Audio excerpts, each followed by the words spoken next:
تو اس آیت کی تشریح اور تفسیر دیکھنے کے لیے ہم نے آج سے تقریباً 500 سال پرانی تفاسیر کو بھی دیکھا اور آج سے 50 سال 100 سال جو پرانی جو تفسیر لکھی گئی ان کو بھی دیکھا۔ یہاں پر جو اختلاف ہے وہ یہود و نصارہ کے بارے میں ہے۔ اور تیسری بات کہ یہ جو ہمارا آپس میں جو اختلاف ہے یہ کیا؟ اور میرے بھائی یہ جو اختلاف ہوتا ہے یہ واضح آیتوں کے بارے میں نہیں ہوتا۔ سب کو پتہ ہے نماز پڑھنی چاہیے، سب کو پتہ ہے روزہ رکھنا چاہیے، سب کو پتہ ہے اگر حج فرض ہو جائے تو حج ادا کرنے چاہیے۔ یہ تو ان چیزوں کے بارے میں اختلاف ہے جو کہ ہمارے پر پوری طرح واضح نہ ہو۔ السلام علیکم ورحمۃ اللہ وبرکاتہ۔ امید ہے کہ آپ سب خیریت سے ہوں گے۔ جیسا کہ آپ کو معلوم ہے کہ ہمارا جو چینل بنانے کا مقصد وہ یہ ہے کہ ہم لوگوں کے ذہن میں جو کوسچن آتے ہیں اسلام کے خلاف یا اسلام کے بارے میں جو شک پیدا کرتے ہیں ان کو دور کیا جائے۔ تو آج ہماری ویڈیو اسی کے بارے میں ہے۔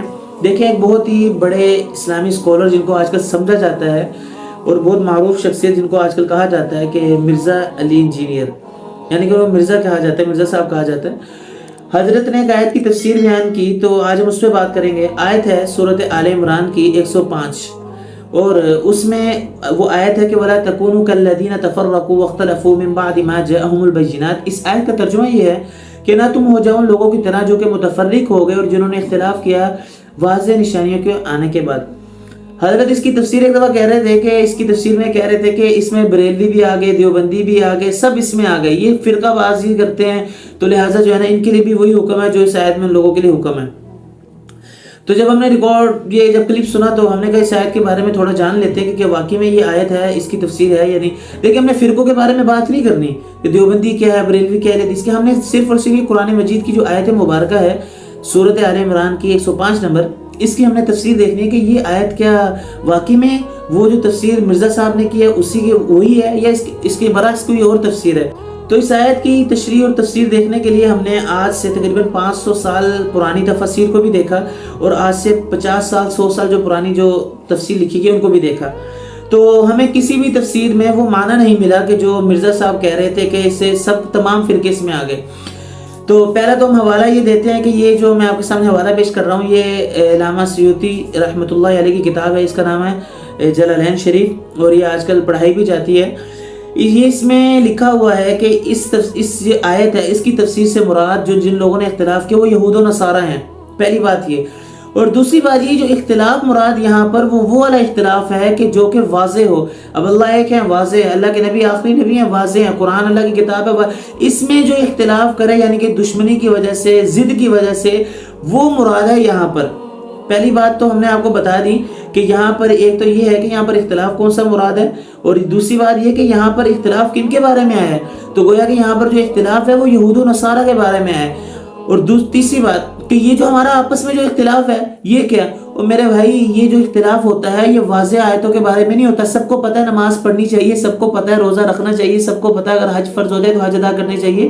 یہ تو ان چیزوں کے بارے میں اختلاف ہے جو کہ ہمارے پر پوری طرح واضح نہ ہو، جو کہ ایسی آیتیں ہیں جو کہ مجمل ہو، جن کی تفسیر کی ضرورت ہو، تو اس میں علماء جو ہیں وہ اجتہاد کر کے اپنا ایک رائے طے کرتے ہیں۔ اور یہ اجتہاد کرنے کو غلط نہیں کہا گیا بلکہ اللہ کے نبی کی حدیث کا مفہوم یہ ہے کہ جو بندہ اجتہاد کرتا ہے، جو مجتہد اجتہاد کرتا ہے اور اپنی صحیح رائے کو پا لیتا ہے اس کے لیے 2 اجر ہے، اور جو اجتہاد کر کے دوسری رائے کو پاتا ہے تو اس کے لیے 1 نیکی ہے۔ تو یہ جو اجتہاد ہوتا ہے اور جو اختلاف ہوتا ہے یہ ان آیت مبارکہ میں ہوتا ہے جو کہ مجمل ہوتی ہیں، جن کی تفسیر کی ضرورت ہوتی ہے۔ اور یہ جو واضح چیزیں ان کے بارے میں کوئی بھی عام مسلمان، آپ کسی بریلوی کے پاس جائیں اس نے کبھی یہ نہیں کہنا کہ میں اللہ کو نہیں مانتا، میں کسی کو جو ہے وہ نماز کو نہیں پڑھتا۔ کسی دیوبندی کے پاس جائیں وہ یہ نہیں کہے گا میں اللہ کے نبی کو آخری نبی نہیں مانتا۔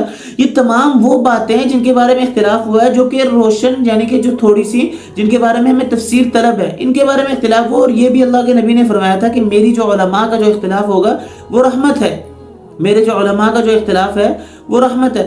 گویا کہ معلوم ہوا کہ یہ جو آیت مبارکہ ہے یہ وَلَا تَكُونُوا كَالَّذِينَ تَفَرَّقُوا، یہ آیت مبارکہ بریلوی و دیوبندی کے فرقے والے کی بارے میں نازل نہیں ہوئی، یہ تو اللہ کے بندوں یہ یہود و نصارہ کے بارے میں نازل ہوئی ہے کہ جو یہ کہتے تھے کہ ہم اللہ کو نہیں مانتے، آپ کو اللہ کا نبی نہیں مانتے، یہ تو ان کے بارے میں نازل ہوئی ہے۔ تو خدا را میری گزارش یہ ہے کہ یہ اتنے بڑے بڑے علماء ہیں، ان کی اتنی بڑی بڑی کتابیں ہیں اور ان کو اللہ رب العزت نے ان سے اتنا بڑا بڑا دین کا کام لیا ہے، ان کی تفاسیر کو ایک دفعہ کھول کر پڑھ لیا کریں۔ میں ینگسٹر سے خاص طور پہ مخاطب ہوں کہ آپ خود پڑھا کریں۔